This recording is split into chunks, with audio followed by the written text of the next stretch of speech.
when I said, I saw Jesus walk down a golf course, and people didn't realize what I was saying. I said, "Do you see Jesus walk down there?" Because I saw fucking Tiger Woods come back and win the damn Master and had everybody gravitated to him. And McElroy gave him that privilege to say, "Man, go ahead. This is your turn now." Oh, wow. That's the last time I seen something like that.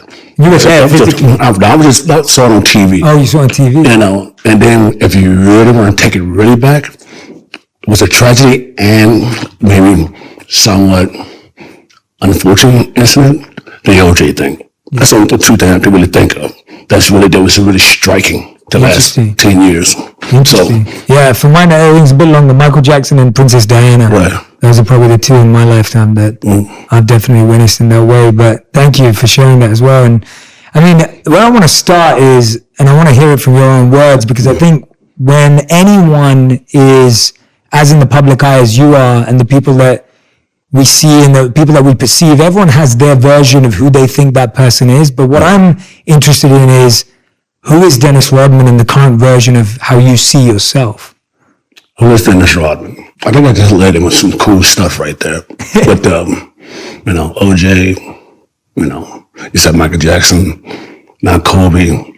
And I was trying to put that in perspective for me. Who is Dennis Rodman? Let's see. If it would have been me that died, I would have had a whole different effect in the world. People would have celebrated. There would be no emotion. It'd be, oh, this is what he wants. Stuff like that. But for Kobe and stuff like that, my level of power and control about things on this planet is different. You know, people expect me to do certain things. They don't expect me to do the Kobe thing. They expect me to do the cool stuff and have breaking news around the world. Okay, great. Then it's going to do this for us. Then it's going to do this for us. Then it's going to do this for us. And the sad thing about it, I'm not even trying to do this. I'm just fortunate enough to be able to put my foot in the door and say, okay, you know what? Let me try this, see how this is going to work. And for me, it's not about the money, the praise and the accolation. I don't give a damn. If it happens, it happens. I think people look at me more like, wow, he's still living. You know, he's still living. How? We don't know. But for me, I understand that I can persevere in certain tragedies, certain madness, and people look at me such a creative and a weird light, you know, and it's very difficult to explain who I really am. Who I really am, you know. In the beginning, I was such more like a diverse individual, but now it's more like people expect me to do something great, to do something really big. You know, if I did something that's going to be really normal, he's just looking for, you know, some attention. If I do something really big, that's different. And that's where I'm at in my love of my life right now. They want to see me do something really big again. You know, not because they saved my life or helped my life. It's more like, wow, it's unexpected for that guy to do it. Not the Kobe's, not the Michael Jordan, not the Tiger Woods, but me of all people. You know, so I think that gives you a good light about me, right? Yeah, absolutely. And what does big mean to you? Like for you, when you think of doing something big for the world now and you feel like that's what's expected, but what does that mean to you? I don't need to really prove myself anymore. You know, I expect to be this human being that's fortunate enough to be in this situation. You know, if it was more like a, you know, when it's a hard task for anyone to try to do anything that's really creative, because life today is really moving fast, and it's so dangerous to live life today. It's so dangerous because now we expect people to die quickly. Back then, the Elvises, the guys in the 60s, stuff like that, we had a trend back there 15, 20 years ago, 25 years ago, that the number 27 was kind of weird. Do anybody know about this? The number 27, every time was dying at 27 years old. Wow. At 27. And nobody knows this. And it's like, wow. Oh, I didn't know that. Yeah, I didn't know that. I mean, Reinhardt, she died at 27. All the great artists between the 60s and the 70s, all died at 27 years old. Oh, wow. 27. When I was 27, I was just barely having sex. That's kind of weird. I'm not going to be a superstar. But it's just so weird if people today don't really look at life so seriously anymore. They don't, because it's moving so fast. Because we need some type of accolade to keep our mind moving in the right direction. Yeah. And it's so hard to sit there and try to control people's mind and independency to say, okay, great, here's some positive stuff for you today. Yeah. Knowing the fact there could be some negative stuff over here too. Mm-hmm. So it's like, okay, which direction are we going as human beings?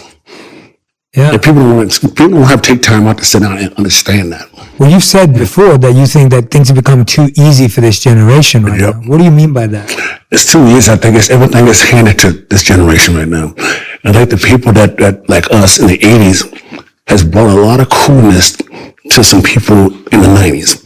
And now the 90s became the 2000s. And I was saying something the other day before the New Year's, right? I said, do people realize that 2020 is going to be an important year for a lot of people? You know, if 2020 is going to be important because everything you hear about is 2020. Hindsight 2020. So what you do 20 years ago to now? What you do, everything's 2020. And you ask people, what does that mean? What you think it means? What do you think 2020 means today? Because we've been using this term for a long time, 2020. Yeah. You know, you can go out, you can go to an eye doctor. Oh, you got vision 2020. Right? You well, hopefully people are going to find clarity. They'll probably find clarity with it. But most of the time you get 10, 15, 20 and stuff like this. But I would say this is at 2020, it's a significant part going to be this year, pretty much. And I just think that people should really take time out to think. Because the world is moving so fast right now. And like I said, we had a couple of tragedies this year, and it made us think for a minute. Yeah. And then it's going to happen to us again. Yeah. Next week, we're going to all slow this world down for a minute and open our eyes. Yeah. It can happen to us in this day and age. Because I see a lot of people in the 50s and 60s were doing so many hard drugs, so many stuff in the world, man. And you see these people still living today. Why is that? And you're seeing people inflicting themselves with pain and stuff like that. And I do it a lot. And that's why I'm surprised I'm still here. But everything is happening because we're inflicting all this negativity in our lives.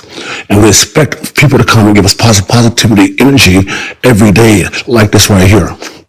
Just like this right here. You do it for a living, right? And I don't want to insult you or anything like that. But I don't know who the hell you are. I'm being honest.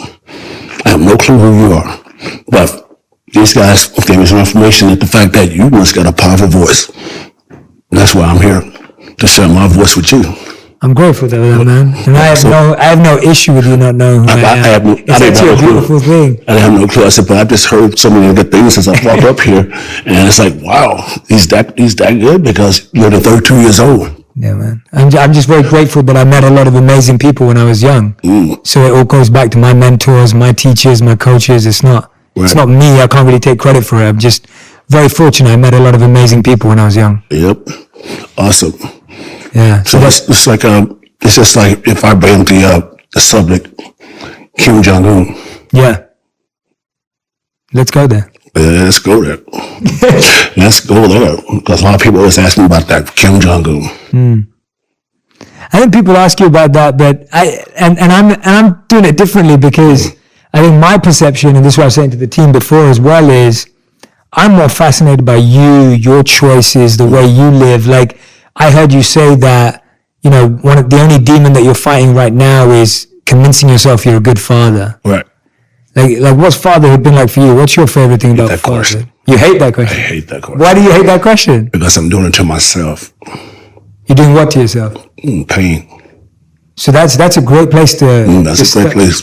Yeah, great place. I want to go there. I want to go there. Kim Jong-un, yeah. I really go Kim Jong-un. That's down the road, right? Yeah, okay. No, man, it's just hard. It's hard to understand how you became such a great human being in the beginning of your life, and all of a sudden, it's all about you now. You don't care about what people think, what people do to you, but you're always sitting there, like I say about that, self-inflicted. But for me, it's more like it's me. I can give a about nobody, pretty much, especially my kids. And that's the tough part. Why? I don't know. I have no clue. I'm like that. Yeah. But it's hard. What helps you think? Because you were saying earlier that, and I agree, I'm totally with you, when you said that the world is moving too fast. So Gandhi has a beautiful statement. He said that there's more to life than increasing its speed. And everyone's trying to live this speeded life right now. We don't have time to think. We're focusing on distractions. I'm totally with you. Right. What helps you think and process? Where do you find time and space and gaps and the right people that you've got in your life that help you think through this type of stuff? Or where do you want to find them? But it's funny though, you know. I was asked people in Newport Beach. Have you been to Newport Beach? I have, yes. Right? Yeah. And I asked people in bars, restaurants, I said, do anybody realize that the fact that, do any black people live here? I ask people all the time in Newport, do any black people live here? You know, probably you lived there a lot. Your lifestyle was lived there a lot. But I said, you don't hear any black people living in Newport besides me, Kobe, Shaq, who else? And a couple other people that got money. And like I said, but things are moving so fast. Even the sports world, it's so hard and dangerous to live the sports life now. It's hard, man. Yeah. Because it's more like, okay, great. And when it comes to religion and pride and color and divisions and stuff like that, I get so sick and tired of hearing this stuff about black, white.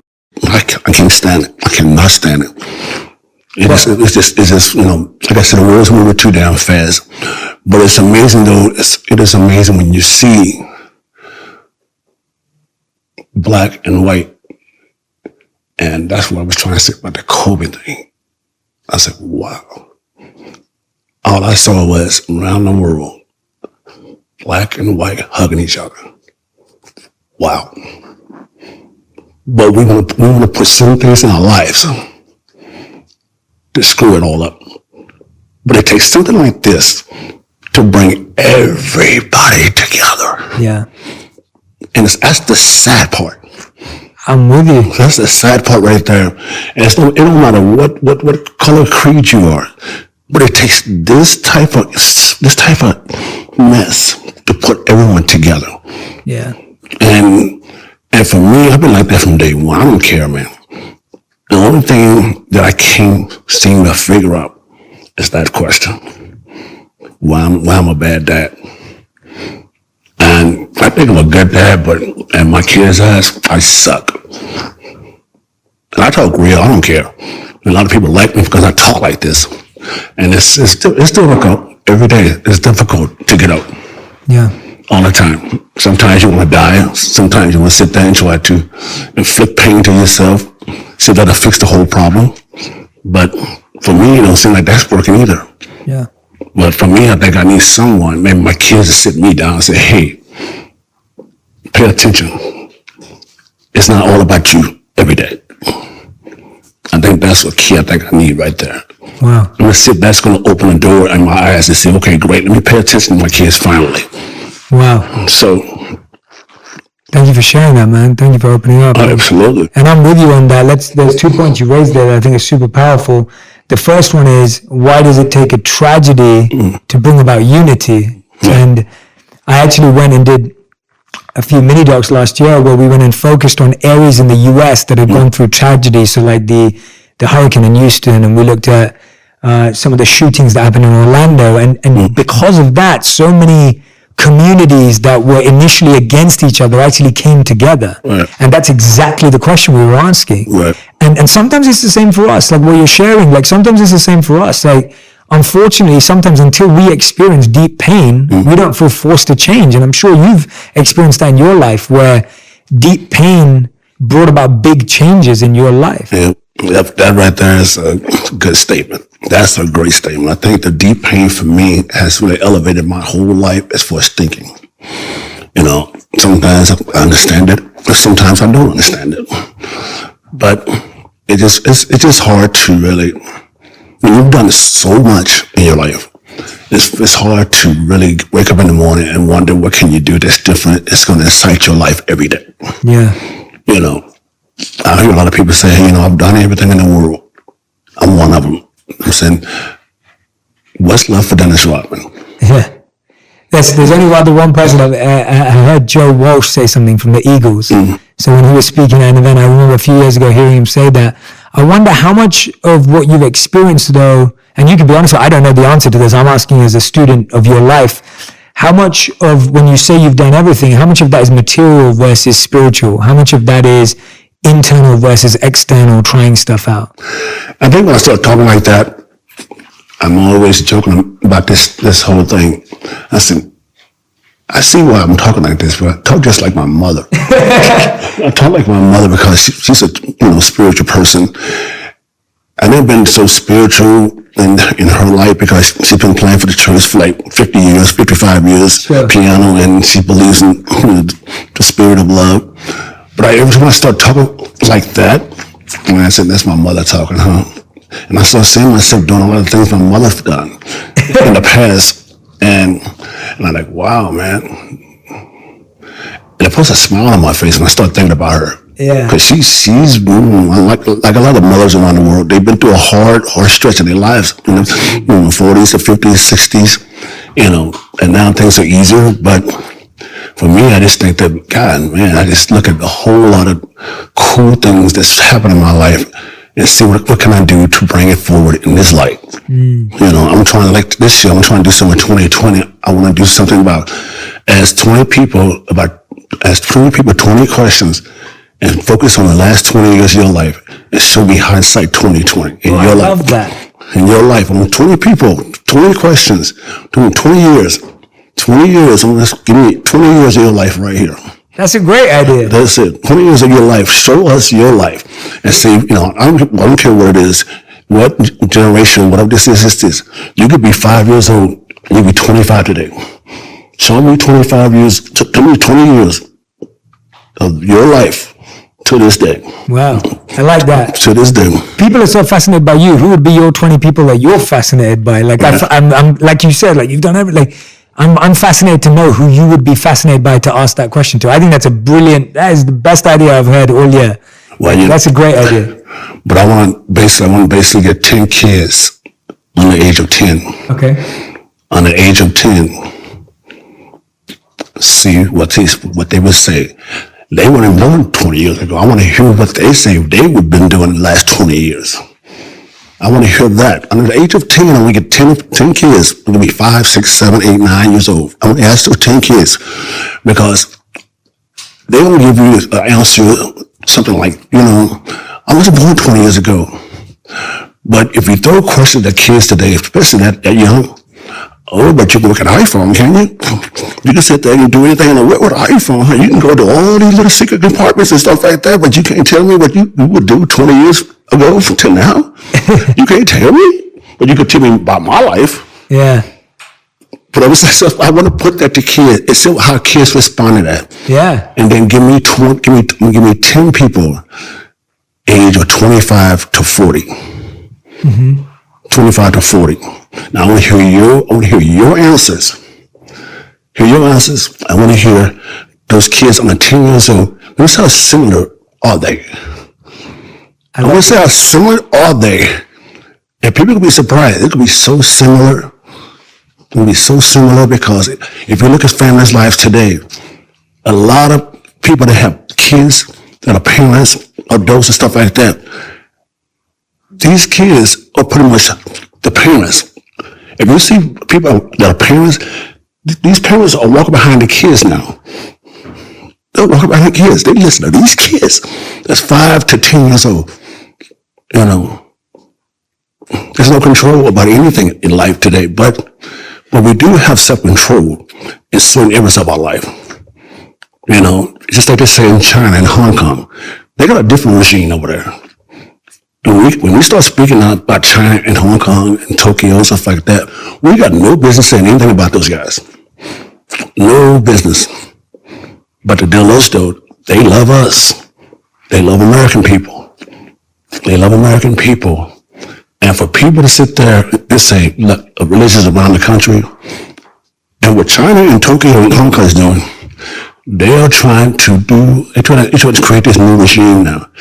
They want people that's been in the parliaments or whatever, that's been there for hundreds and hundreds of years. They want to see this stuff change, stuff like that. It's just like Donald Trump. He wants to be the first guy to do everything first. You know, I brought America together because of Kim Jong-un. Yeah, you did. Don't forget that black guy. Don't forget that black guy did first. Okay?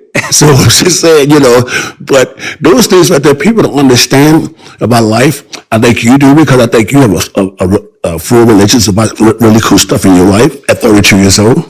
You know, you say you're a Buddhist, right? So like stuff like that.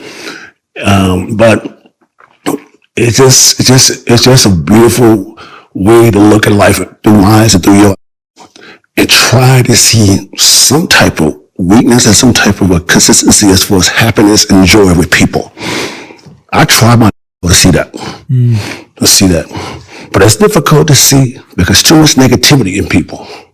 You know, people next door here would sit there and tell you to get the hell away from me quick. You know, but I love that experiment, man. That's a great idea. That's a great. I'm just saying, people would love to tell you to get the hell away from you quick, right?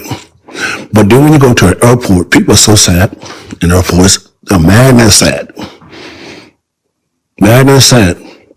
You know, you get more happiness in a hospital you do in an airport. Why do you think that is? I'm just saying, you ever thought about stuff like that? You go to a hospital, you'll get more happiness there than you would get in that airport. Because again, it's when we're in that deep pain. We're deep pain and stuff like that. You know, everybody in the airport is so like rushing. But you can't go anywhere unless that plane goes somewhere. Okay, so you sit here, you don't want to sit by next to somebody because of, you know, if I sit next to them, I'm going to go sit and wash my hands. Something takes me through it. I'm like, okay, you know what? We're so like diseased to people. Okay, great. So boom, if you go to a hospital, at least people are crying for a reason. These people are sad for a reason. These people are doing one thing, trying to bless the Holy Spirit to help. That's right there. It's a whole different story right there. Okay, so when you get to the hospital, the doctor say, it's okay. It's okay. Don't have to run away. It's okay. It's okay. Don't have to hide away. This is my voice. This is my choice. Understand that one. Damn. Understand that one. Quick. Okay. I mean, quick. But this is how I like to talk. Yeah. I'm pretty sure you're talking a different way, but I think it's great, man. I love it. We come like this right here. So, and I can say this about me. I try not to go too deep into something I don't know anything about. I love that. Me too, man. Me too. Tell me. I want to know. You've said you've done everything. You've had all the experiences. Tell me about the most joyful experience you ever had. The experience that you had that made you the most happy for you, whatever it is. Being broke. Oh wow! When was that?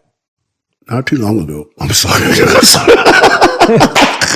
No, I'm screwed. No. Just not having money. Okay. Why was that the most joyful, happiest time in your life versus having money and having fame? And why was that the one that you chose? I'm intrigued. Well, life back then let you live a little bit. There's no pressures. There's no accolation to do anything that's, you know, significant to hurt other people. So you go outside every day and live and be happy. And there's nothing that's going to contain you to sit there and say, okay, you got to go over here and Okay, great. I love the fact that I got kicked out of the house. I love that. I love the fact that I lived on the street. Love that one because it got me going today. How I live today. I love the fact that I don't like about money because it hurts me more than anything in the world. So, if you look at some of the things I've said over the years, my interviews, I say, you know what? I didn't play the game for the money. I didn't play the game for accolades. I didn't play the game to be famous. I just love the game. I love making people happy. That's all I always say. So that right there is the most happiest time I've been in my life. And I was broke. Wow, that's powerful, man. So, I don't know a lot of people who would say that. It takes a lot to say that. So you give me $20 a week, I've had that bitch going on for 10 days. I'll ride it out for 10 days.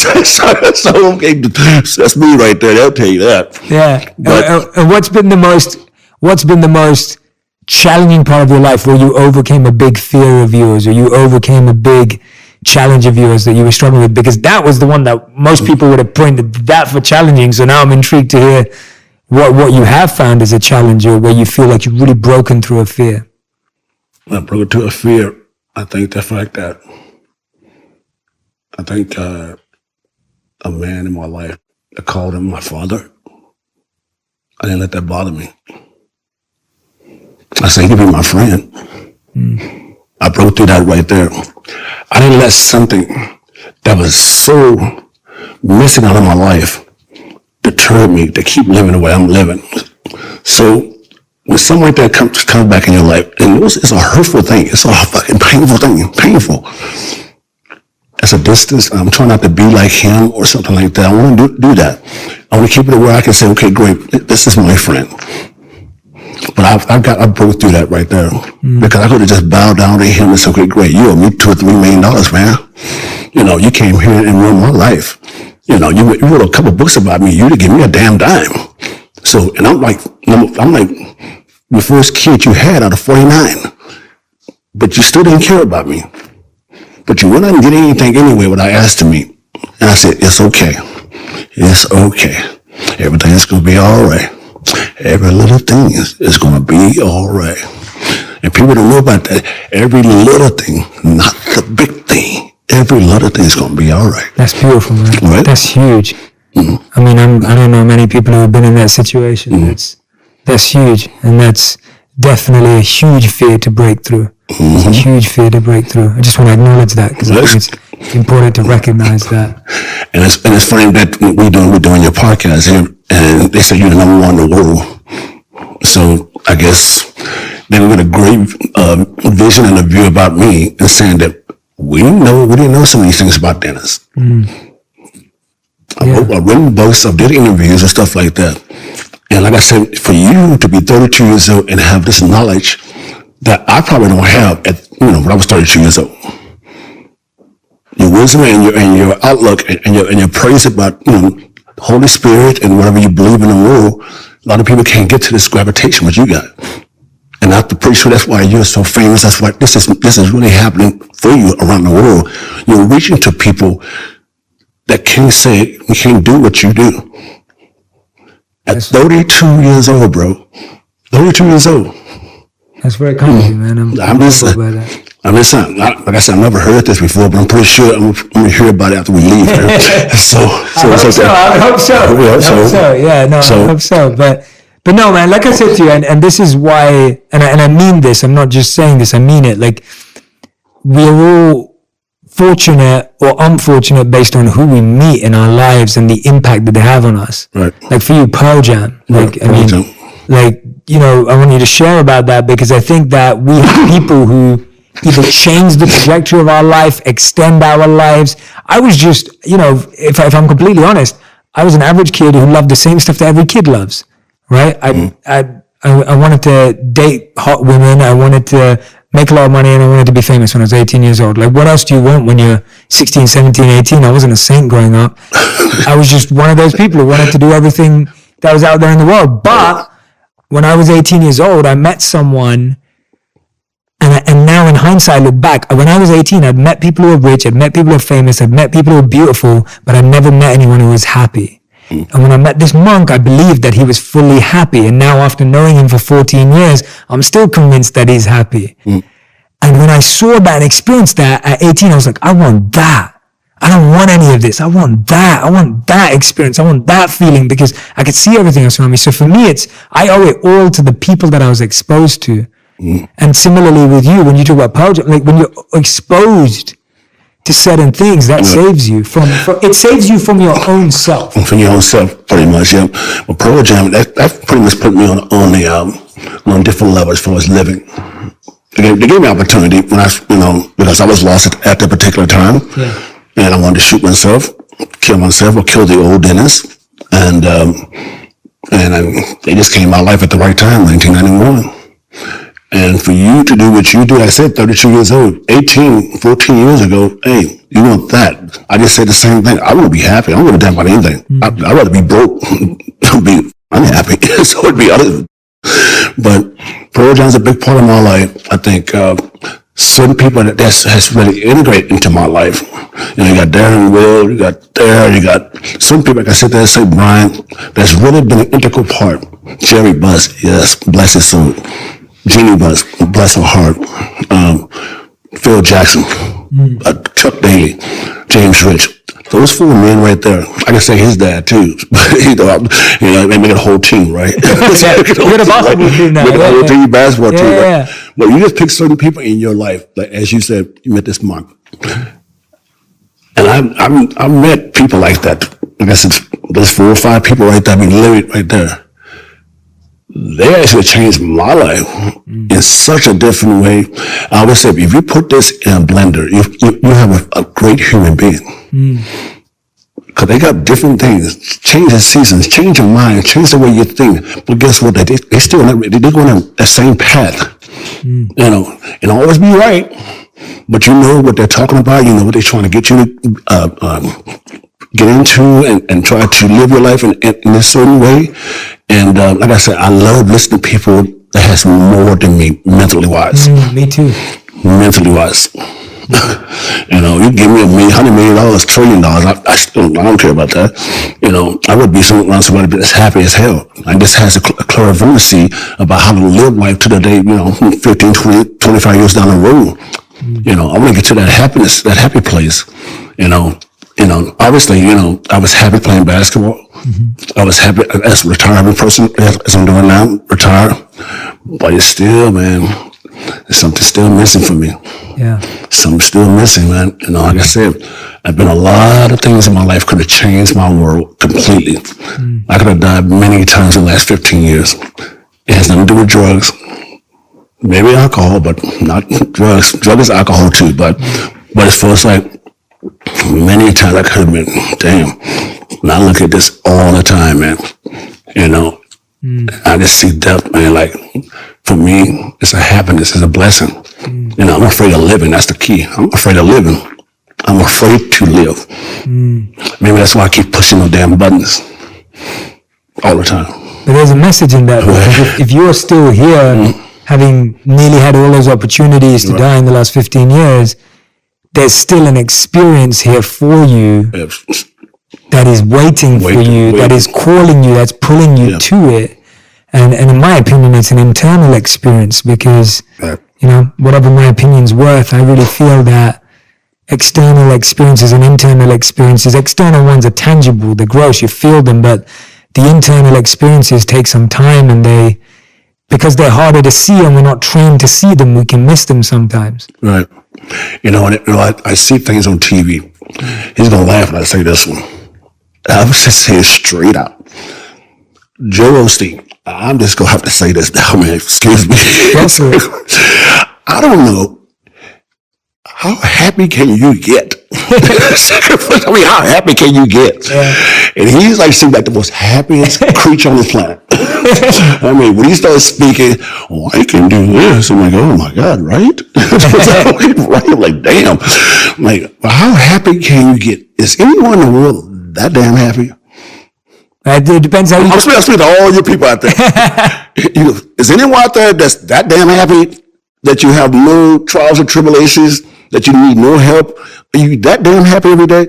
That would be if you define happiness as being free of trials, which is not true. Not true. And happiness not needing any help, which is not true. That's not true. How do you define happiness? I have to play this. You know, I try to spell it in different languages. I try to put it in backwards. I try to put it angrily. You know, so I try to put it every different way. But you know, damn, for some reason, it comes back to the damn. Why are you trying to get there, Dennis? Why are you trying to get to this happy place? I don't know. Disneyland said the same thing. It's the happiest place on earth. It's pretty close. It's the happiest place on earth. When you leave, you're miserable as hell. So it's like, okay, great. So I've been trying to look for happiness for a long time. And I got keys. I got keys in my pocket. some things work and some keys don't. Absolutely. So basically, you know, I do have a key to open a door for my kids' life. I do have keys to open the door for people that need me. But I don't have a key to open the door to keep me, you know, together. Wow. I don't. But it's around me. It's around me, man. You know, like I said, everyone needs help. I need help every day. Yeah, we all do. We need help every day, man. We all do. Yeah. And like I said, one of these days I'm going to sit down with my kids and have them tell me what's up.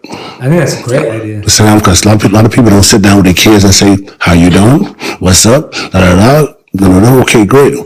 But I'm going to ask my kids to sit down, maybe in an interview, you know, feel. They can be one of the 20 people. One of the 20 people. I'm going to hear what they have to say. But I'm saying, in general, I would love to ask them on TV so people can see what I've been saying here on TV and get my reaction. I love that. Why I won't do this. Why I won't take time out to express how much I love you so much, but I'm so afraid of the fact that if you tell me no, I hate you, Dad, we'll reject you. That's my only fear with that. So if you tell me something like that, I'll probably do something really bad, you know, speaking wise. Yeah. So I don't want to do that, but I would love my kids to sit down and ask me 3 questions about my life and about them. 3 questions, that's it.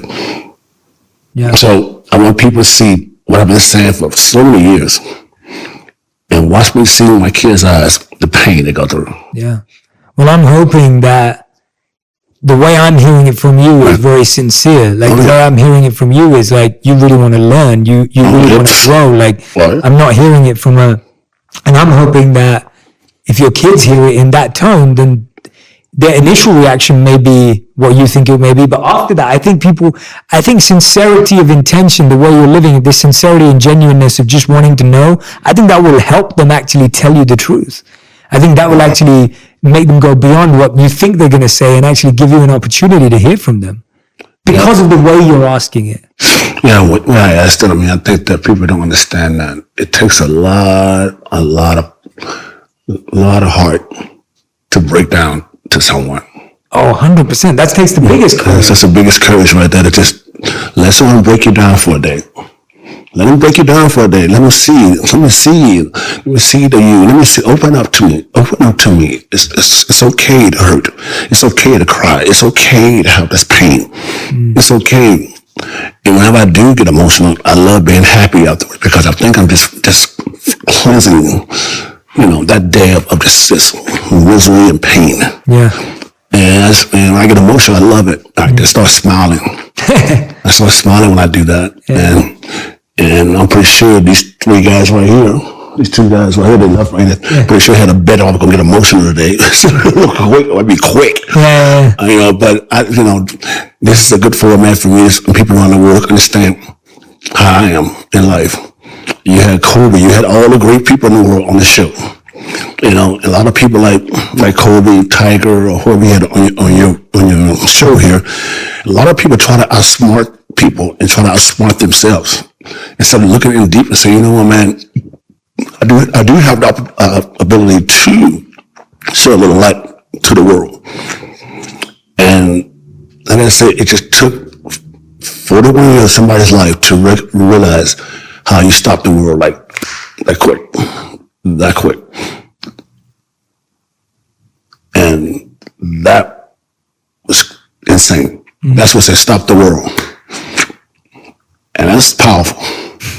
That's powerful. So I think this is going to be a good thing for people to see me when I, leave here today, go to Miami and stuff like that. Yeah. For the way you will probably express it afterwards and stuff like that. I think what I really appreciate, and I think we're living in a time now where what you just said, like, you sell yourself short when you outsmart yourself, right, and you sell other people short when you outsmart yourself. And people can tell when you're kind of outsmarting yourself. Right. So when you kind of put all that smarts out the way and you just go, I'm just going to be, right, and I'm just going to talk as if you're literally, I feel right now, I'm hearing your thoughts. You're not filtering them to me. No. You're not checking them. You're not like, oh, I can't say this. You're not like, oh, I should cut this out. Like, you're not filtering them. And I think people like hearing an unfiltered thought process because that's what it sounds like to be in any of our heads. Right. And so, and that's the same with me in this conversation that we're having. I'm also asking you my most unfiltered questions. Right. Because I'm just like, okay, we're going unfiltered. I'm unfiltered too. Like that's where we got to go. So my next question or next thought that I have is, out of all the experiences you had, what was the one that was crazy for you and that was surprising for you? Which one of your ventures or experiences that you took was the most surprising to yourself, not just to the world? The one that you think was the most extreme, the most crazy. It could have been me and Kim Jong-un, but it could be anything. Right. What's extreme? I think the thing that you did that surprised yourself, that you were like, wow, I can't believe I did this. Like, you know, because people think that of you. Well, I think the most surprising thing, I think a lot of people play this video more than anything for me. I think the fact that people saw an innocent guy come from Oklahoma and he let the most simple thing in the world touch him. And that video is so powerful. Just that video alone. That's when I was in the NBA and they say you won the defensive player of the year. That wasn't no money. That was something like that for me to sit there and show the world how much emotion that I felt, the fact that these people gave me an opportunity and I'm not trying to fail these guys. And thank you for letting me be myself. Thank you guys. Thank you. And that wasn't about no money. It was just the fact that I got so emotional because I worked myself to do what I got to do. Now, because I could have went to jail, I could have been a drug dealer, I could have done so many negative things in my life. But for some damn reason, somebody's got a hand on my damn shoulder every day. When I leave here, somebody's going to have a hand on my shoulder. So, and I just praise it all the time. I say, thank you. When I go home, I say, thank you for letting me live, man. You know, I'm not playing no gods and anything like that. I'm just whoever's around. Thank you for letting me live another day. Simple. And have you explored that a little bit, like in terms of like looked into like what you think is there for you, what's supporting you, like, because obviously that's very rare and special for you to feel that and experience that as extremely as you have. And you've always had a big heart. You've always you're known as someone who has this immensely big heart. Where does that come from? Tell me what that. I have that right there. I don't think I've ever expressed that. What do I have this heart that that's totally so big to people, and the same sense is so bad to people. The same sense, same damn category. It's like, damn, I got this heart that's so damn big, but damn, over here I'm so bad. You know, it's like, and it reminds me of something that was cool, man. It reminds me of something that's cool. I think it's only been one man that's walked on this planet Earth. One man on this planet Earth. I don't think it was Jesus. I think it was Moses. And he went and parted the Red Sea. And he told, if you guys want to join me, come on, everybody's invited. Good or the bad or ugly, come on, everyone's invited. And he didn't say anything. He said, my hands and my heart is open for everybody. And then you came down and gave me the 10 Commandments. And to this day, do you realize those 10 Commandments? People do not even abide by those 10 Commandments. And that's a set of rules right there. We always try to teach our kids to try to be, contained in certain things in life. But if you look at the 10 Commandments, you look at this real. If you ask anybody in the world, do you know the 10 Commandments? He said, what is that?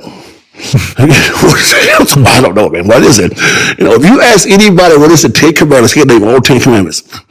They say no. That's a good point. So is it? They will say no. Matter of fact, have you seen the Bible? What does the Bible say to us? Kids don't know that. When did you get exposed to 10 Commandments in the Bible for you? Oh, 10 Commandments. I've been exposed to this since I was like, my God, 2, 3, 4, 5 years old. I went to church 3 times a day, 3 days a week. But it's just funny how when Moses said, I'm going to part the Red Sea, I'd like to see somebody do that today. Somebody do that today. Part something that we've never seen before. Yeah. And I told you, I said, I've seen Tiger Woods do that last year for the Masters. Was that last year Masters? When he won the Masters? And everybody on the planet Earth, thousands of people following him. You thought that was Black Jesus or Black Moses or God. And I've never seen them in the history of, since I've been living on this earth. They said one human being captivate the world in a happy way, even though he did a lot of crazy things, sexual, marital, kids, stuff like that. He turned it all around in one damn day. And people loved his ass. And all he did was curse something. That's all they did. But you saw people crying, you saw people laughing, you saw people doing one. That's what I'm saying. That's how powerful certain people in the world can do. That's how powerful people's minds can be. Just like that. If you think in a good light sometimes, good love would happen to you. Your life will have a lot more shining than it does, a lot more meaning. So I just like looking at things like that really profound me, to keep me alive, keep me focused, keep me in a good light. So, are you that kind of person? Like, are you someone who looks back and thinks, I wish I could have done it differently? Or are you someone who thinks, I'm looking for a moment where I can kind of cleanse and let go now? Like, are you someone who looks forward or looks backwards, and what helps you push forward? I look at a lot of things, backwards to forward. I was looking at things the other day. I said, wow, that Kim Jong-un thing was really big, right? And it was really bad too. Tell us about that. Well, that's funny. It was big, then it became really bad, then it became big again. That's the things I'm talking about right there. Right there. I'm one of the few people on this planet that can have that type of, say, power. One of the few people in the world. I can't do this right here. This is your thing. But I do things out there because now I've tried to tell these guys, I say, hey, there is no way in the hell I can go out there and try to do this right here and people believe me at all. Yeah, we all have different superpowers. I'm just saying, for me now, since I've been able to do these certain things around the country, people are looking for the next big thing from me. That next big thing from me. And I said to people, I said, you know what? I said, I'm going to tell you something. You want to see another powerful man come to America? You want to see another powerful man? I'm a powerful man, and watch people in America, literally globally, watch him. Now, I would say Kim Jong-un, if he came to America, even though people say he's bad, he kills people, I haven't seen that. I've seen the country, but I've never seen that. What did you see when? He treated me very well and stuff like that. But I try to put it in perspective. I said, this is the 21st century, man.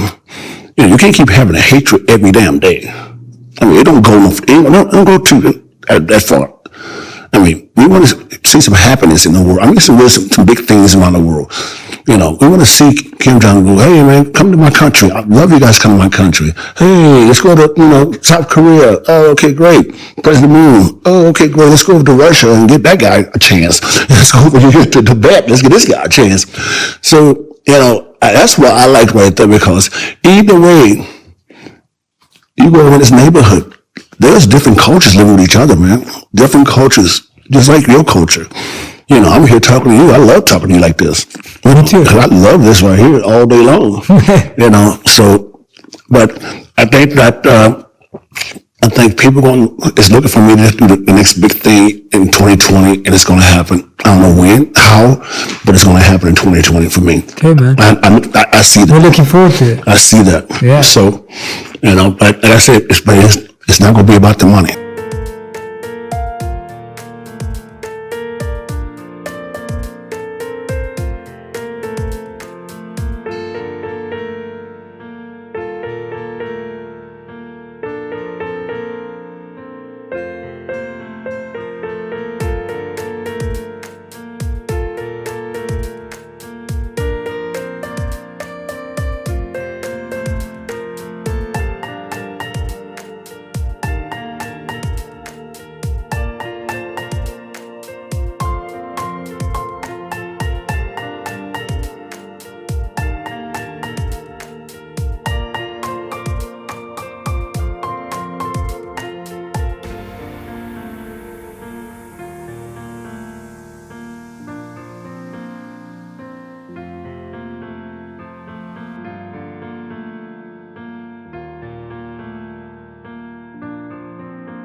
Yeah.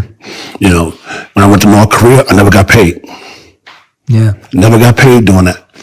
You know, so, but. What was your happiest, you said basketball made you very happy. What was your happiest moment in basketball? Your happiest memory from that time? My daughter came and saw me play when I was 33, 34 years old. She saw my first game ever. She was like 9 or 10. I had a triple-double that day. I had like 13 points, 22 rebounds, and 10 assists. And I was like, wow. That was a happy moment because she was on that cheering. And that's only one of my kids that's ever seen me play basketball. Oh, wow. She's the only one. Wow. So, speaking of kids, change gears on that right there. Yeah, sure. The happiest moment in my life, I mean, one of the few that happened, I was in Palm Springs. And these 3 kids, I'm walking in the store, these 3 kids are running around with a camera phone, running around. I'm like, what's wrong with these kids? Man, they just kept running around. And one kid said, hey, can I ask you a question? I said, what is that? He said, is this you? I said, yeah, that's kind of cool, huh? That made me feel good as hell right there. That made me feel good as hell for that day. Because this kid went out of his way to just to let me know, is this you? He didn't ask for anything. He didn't ask for nothing. He said, is this you? And he just happy as a clown. And I threw it back. I said, damn, I used to be that happy without a phone. But I was like, he went out of his way to ask me, is that you? Yeah. And that's kind of make you feel good because this kid probably 8, 9 years old, have no clue where the hell I am, but he went out his way to go check me up and check me out and say, is this you? I said, yes. I said, great. I said, yes. I still got it. I said, yes. Yeah. So those are the things like that makes me happy. I mean, those right there. So I think if people get anything out of this podcast here, they're going to get a good revelation, the fact that I don't try to get too deep in a lot of stuff. I love simple things in the world. I love to live my life simple. I love to say simple things. And I always say, the most simplest things make you happy. The most simplest things in the world make you money. The most obvious things in the world, that's the problem. To me, the most obvious thing, you can do anything in the world, the most obvious things. Because a lot of people can't make money. A lot of people can't make money. Because you play this, you can go sit there and try it, but a lot of people can't make money. And that's a big process to that. Money. You know, when you got Amazon, a guy go in his damn garage or house and wrote a damn book, and he's worth about $250 billion off of books. Please help me out. I mean, this guy's worth $250 billion off of books. And a bunch of others. I'm just saying, the simple thing in the world, and these books are all about us in the world. He sold, pretty much I sold to the world so people can understand us. Wow. I mean, it's that off of books. Went from books to everything else. And it's funny though, man, you know, other people say, oh my God, he wrote his wife a $40 billion check and didn't care.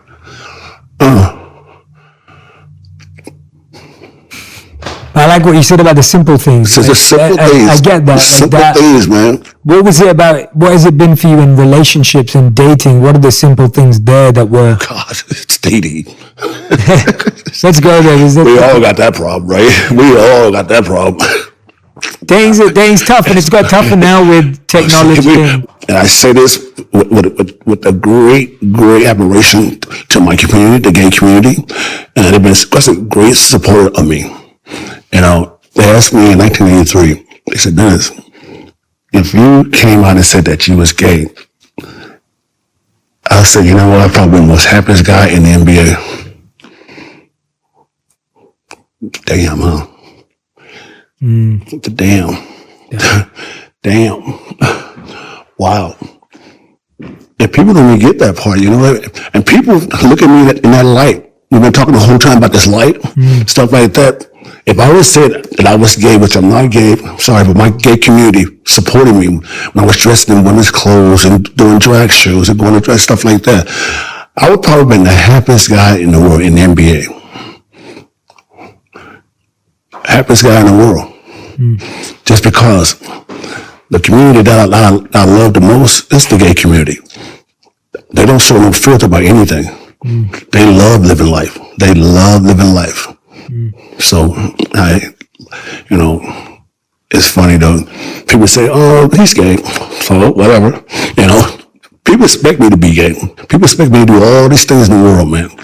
All these things in the world, all of them. Just because you expressed yourself. You express myself. You expressed yourself, which gave everyone permission to express themselves. I gave people permission years ago, 1993, 94, 95, in San Antonio, to understand this guy, Dennis Rodman. Because back then, I wasn't even acting out. I was just more like just showing this the real Dennis Rodman, the life of Dennis Rodman, stuff like that. And people started to gravitate that around the world. I mean, literally around the world. And now today, that's what we talked about.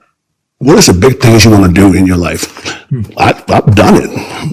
I've created an image in the sports world that people are praising. Their tattoos, independency, you can say what you want to say, but don't hurt nobody. Do everything in the world in sports. I'm about everything in the world in sports people didn't think I can do. But everybody's taking credit for it, which I don't care.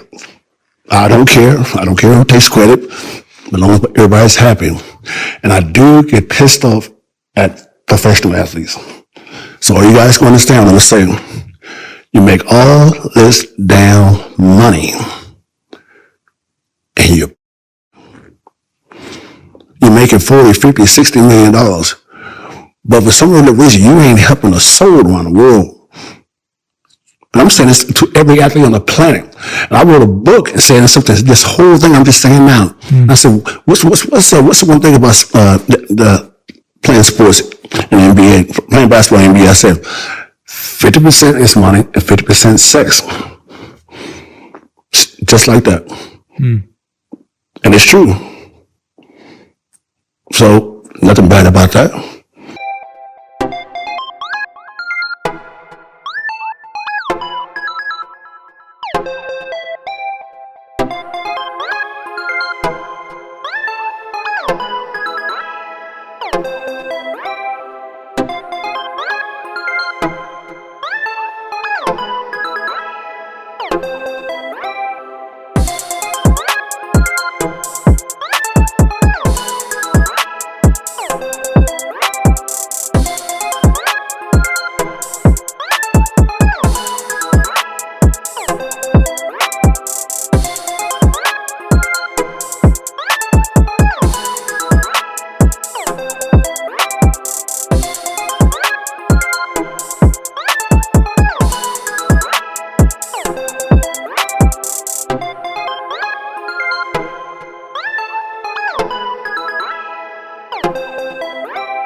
That's what life is all about, especially in the sports world. But for athletes in the world, the Super Bowl, All-Star Game, stuff like that. I get mad, man, at this stuff. I don't care how much money they make. But it's not like they're trying to give back. Like LeBron, Kobe, stuff like that. They give us a lot of give back. Yeah. They give back. But people that's making all that money, man, $40, $50 million a year, to hear you complain about what? Complain about what? Oh, I don't want to be with this person. I don't want to play with this team. I don't give a damn. Because you forgot who you were now. You forgot who you were now. You came in here when you got drafted. Anyone got drafted, you was all emotional and all fucking, I'm in the NBA. Now you're making $50 million. Oh, screw this guy. Really? Like, wait a minute, what happened to that guy? What happened to all this, that human side of us? What happened to it? It's gone. That's why I said the world, life is moving so damn fast. Have you ever said this to some of the players or people that you know? They don't hear it now. Yeah. They don't hear it now. Yeah. You like it or not, I don't care. Yeah. But I'm just saying, these are things when you go around the board and try to explain to people that live out there and understand life in general, just life in general. So your soul is probably in a great place after 14 years. Your soul is probably right there where a lot of people needs to be. At 50 years old, going on 59, I need to try to get on that path, to try to have some type of happy, fine line about Dennis Rodman. I've been going around the board by talking about this person, these people, how I am, stuff like that.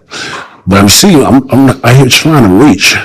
When I find which door is open for me to go in to say, hey, you know. Yeah. So, you know, but for me to keep talking about it over and over, you know, I just can't. It's kind of hard sometimes because, you know, I'm sitting here, you know, repeating myself about the same thing, and it's like, but I'm just saying, but you understand? People understand what I'm saying. Absolutely, people understand what I'm saying. I mean, if I'm completely honest, this is why I said to you before that when I'm speaking to you, because you're so unfiltered. When I'm hearing you talk, that's kind of like how everyone's mind sounds. Like our mind repeats stuff every single day. Our mind keeps the same story going on like a broken record for like, but it's like, that's how we process stuff. We process stuff when we sit with it, when we think about it, when we still ourselves. We process it when we let it. Most of us go, I can't think the same thought again because then I'm crazy. I can't say the same thing again because then I'm crazy. But actually you're not, because that's actually what it takes to really process something. So I respect that. I appreciate that. And I have nothing against that. There's nothing against that. Yeah. I'm just saying, if you want to take the word process, break that down. Break the process down for me. The process of thinking? No, I want to play this. Break down the word process. The word process for me is a series of steps that help you get from A to B, whatever that A or B is for you. So for me, a thinking process is a process that helps you step by step break down your thoughts so that you're happy with your thoughts at the end of them, or you have a thought that is useful and insightful that you can do something with. That's what a process is to me personally. For you, right? Yeah. As a 10-year-old, the same thing. I think they'll say something different. No. Why? As a 10-year-old, just one day, just as a 10-year-old, can you break down process? Yeah. The first thing you're going to do, you get on the phone. Oh, process. They're going to sit there and then break that down real quick to you. They're going to say, oh, look at process. Oh, look, there it is. Oh, okay, great. It's a process of, you know, I'll say, well, okay, great. So basically, that's your process. But a 10-year-old, hey, man, they got different process, right? Yeah. And stuff like that. But you didn't get that at home. You said, oh, you break down process. That's just my thought process. Yeah. You got 10-year-old.